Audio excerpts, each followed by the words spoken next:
Imagine a territory the size of Western Europe. Now empty it of almost everyone who lives there.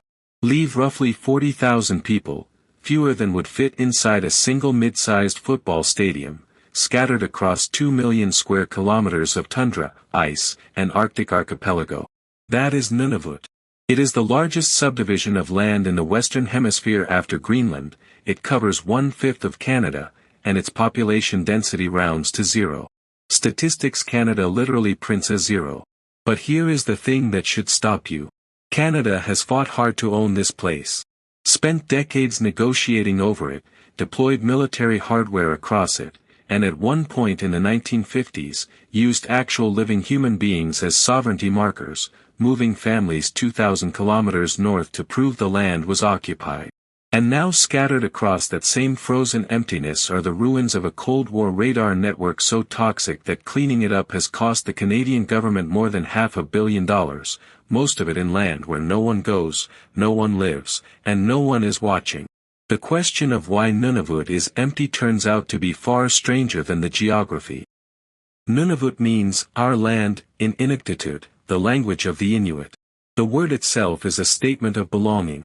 The territory was created officially on April 1, 1999, carved from the eastern portion of the Northwest Territories after 25 years of negotiations, 2 territory-wide plebiscites, a ratification vote in 1992, and a final land claims agreement signed in 1993 that remains the largest indigenous land settlement in Canadian history. When it came into being, it redrew the map of Canada more dramatically than anything since Confederation. And it handed formal governance of 2 million square kilometers to a government serving fewer people than the population of Lethbridge, Alberta. The numbers do not get easier the more you look at them. Nunavut is home to 25 communities spread across an area larger than Mexico. There are no roads connecting those communities to each other. There is no highway connecting any of them to the rest of Canada. Everything, food, medicine, construction materials, fuel, arrives by plane, or by seasonal sealift during the narrow window when Arctic waters are navigable. And that is not a remote inconvenience. That is the entire structural reality of life here. A single grocery shop in Nunavut costs, on average, between $190 and $204 for a basket of 24 basic items, roughly 1.5 times what the same basket costs in Ottawa. In some communities, residents have reported paying 4 times the southern price for staples. A 1 kilogram bag of carrots has been documented at $6.90 in Nunavut, against $2.25 in a southern Canadian grocery store. And in 2014, a study found that a family of 4 in Nunavut needed almost $20,000 a year just for groceries, while nearly half of Inuit adults earned less than $20,000 annually in total income. The math doesn't work. It has never worked. So why is the land empty? Part of the answer is that the land itself resists human presence in ways that are difficult to fully describe without experiencing them. The entire territory sits within the Arctic climatic zone. January temperatures average below -30 Celsius. The growing season is measured in days, not months. Beneath almost every square meter of ground lies permafrost, earth that has been frozen for thousands of years, which means you cannot build a standard foundation, you cannot run underground pipes the way a southern city does, and any structure placed carelessly on the surface will tilt, crack, and eventually sink as the active layer of ground freezes and thaws each year. Construction in Iqaluit, the capital, costs 3 times what the same construction costs in southern Canada. And even that investment is at risk. Permafrost temperatures across Nunavut have been rising for decades, destabilizing existing buildings and making any new infrastructure more expensive and less permanent than it should be. But here is where the story turns. Because the physical emptiness of Nunavut is only half the explanation. The other half is a deliberate set of decisions, made in Ottawa, mostly without Inuit consent, that actively shaped who lived where, and under what conditions. For most of human history, the Arctic was not empty. The Inuit and their Thule ancestors had inhabited the Canadian Arctic archipelago for more than 4,000 years. They had developed technologies and ways of life specifically adapted to the extreme environment, technologies that allowed people to live in places where almost no one else on Earth has ever managed to survive. When European contact came and then intensified through the 19th and 20th centuries, the dominant assumption from the south was that the Arctic was essentially a void, a blank space to be claimed, managed, and exploited, with the Inuit as a logistical afterthought. That assumption reached its darkest expression in the 1950s. At the height of the Cold War, Canada was anxious about its sovereignty over the high Arctic islands. These were vast, remote, and barely administered. There was a genuine legal and geopolitical concern that international law might not recognize uninhabited land as truly sovereign territory. Ottawa's solution was extraordinary in its cynicism. In 1953 and 1955, the Canadian government relocated more than 90 Inuit from the community of Inukjuak in northern Quebec, people who had never been consulted, and who were, by most survivor accounts, given little real choice, and dropped them 2,000 kilometers to the north, onto Ellesmere Island. They were deposited at two sites, Resolute Bay and Grise Fiord. Grise Fiord is still, to this day, the northernmost civilian community in Canada. When these families arrived, there was almost nothing there. The game animals were different from anything they knew. The winters were darker and longer than anything in their experience. And the promised return home in 2 years, which government documents suggest was made as an assurance, never came. Survivors and their descendants later described themselves using a phrase that has stayed in the historical record: human flagpoles. They were placed on the land not to live it on their own terms, but to demonstrate Canadian occupation to international observers.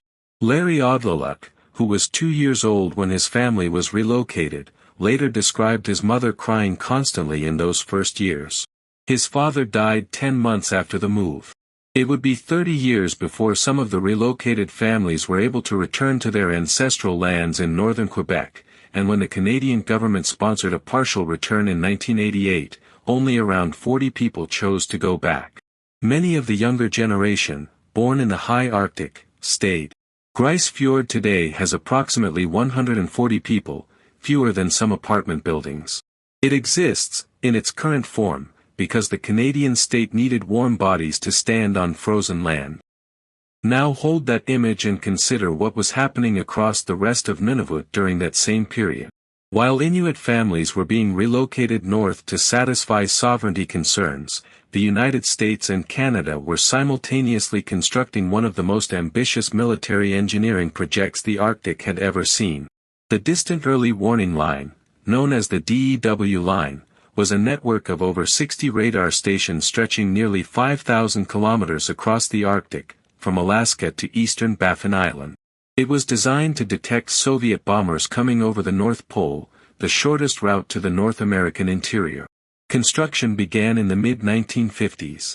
The stations were equipped with radar arrays, airstrips, experimental housing modules, and communications equipment. They were staffed mostly by American and Canadian military personnel, and they sat in some of the most remote land on the planet, deep in Nunavut, far from any permanent community, on tundra that had never been industrially developed. The Cold War eventually ended. The DEW line became obsolete and was replaced in the 1980s by the North Warning System. The stations were decommissioned. And here is where the mystery lands. When environmental assessments began in the 1990s, the abandoned DEW line sites were found to be heavily contaminated. Decades of operation using the standards of the time had left behind PCBs, polychlorinated biphenyls, along with petroleum products and other industrial chemicals, seeping into the tundra and potentially into water systems. In 1998, the Canadian Department of National Defence reached an agreement with Nunavut Tunngavik Incorporated to clean up 15 radar sites within Nunavut alone.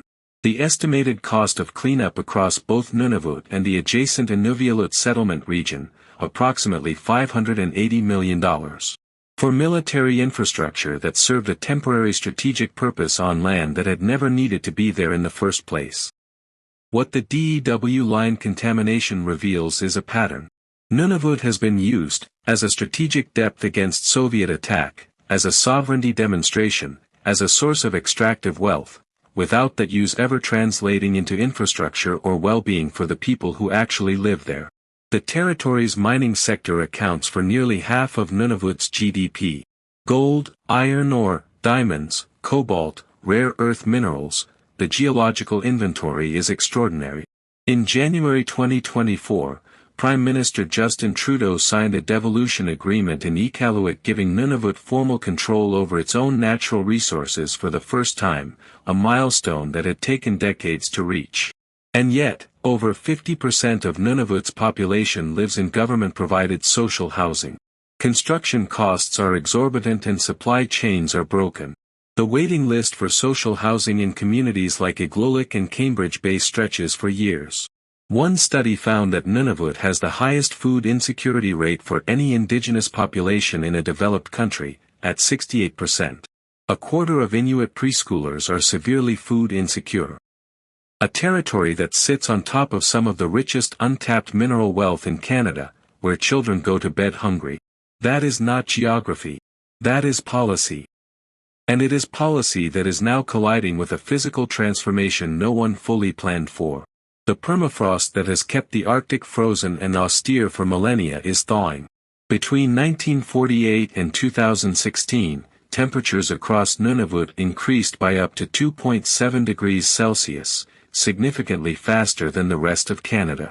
At the high Arctic community of Resolute Bay, one of the sites where Inuit families were dropped as human flagpoles in the 1950s, permafrost temperatures at depth have warmed by more than a degree per decade since 2008. Houses tilt. Roads buckle. Shorelines erode. The land that was always the justification for everything, for the relocation, the radar stations, the mining licenses, the sovereignty claim, is becoming less stable by the year. And the Inuit, who have lived here longer than recorded history reaches, are watching it change faster than any of the scientific models predicted. So here is the answer to why Nunavut is empty, the real answer, not the simple one. It is not primarily empty because of the cold, though the cold is real and unforgiving. It is not empty because the land is worthless. It sits on mineral reserves of extraordinary value, and nations have fought over the right to call it theirs. It is empty because emptiness has been the unspoken preference of every administration that has dealt with it. The emptiness made it useful as a strategic buffer, as a place to put radar stations, as a vast legal blank that could be claimed without cost. The Inuit were not a population to be served, they were, at various points, a logistical tool to demonstrate presence, and at other points simply an inconvenient complication. The Land Claims Agreement of 1993, and the Devolution Agreement of 2024, represent real and meaningful steps in the other direction. But 25,000 years of Inuit presence, and 70 years of deliberate underdevelopment, do not reverse in a generation. Nunavut is not empty because it cannot be inhabited. It has been inhabited, continuously, for thousands of years. It is sparsely populated because the terms on which it could be inhabited, the infrastructure, the investment, the autonomy, have almost always been set by people who live somewhere else. The 40,000 people who remain are not relics of a place the world forgot. They are the inheritors of a place the world preferred to use. There is a word in Inuktitut that the residents of Grise Fiord use for their home, Ajudik. It means the place that never thaws out. 50 years before climate science made that name uncertain, it was the most accurate description anyone had found for what it means to persist in the Arctic. And in that persistence, through the relocations, the radar stations, the empty promises and the long negotiations, there is something the emptiness cannot contain.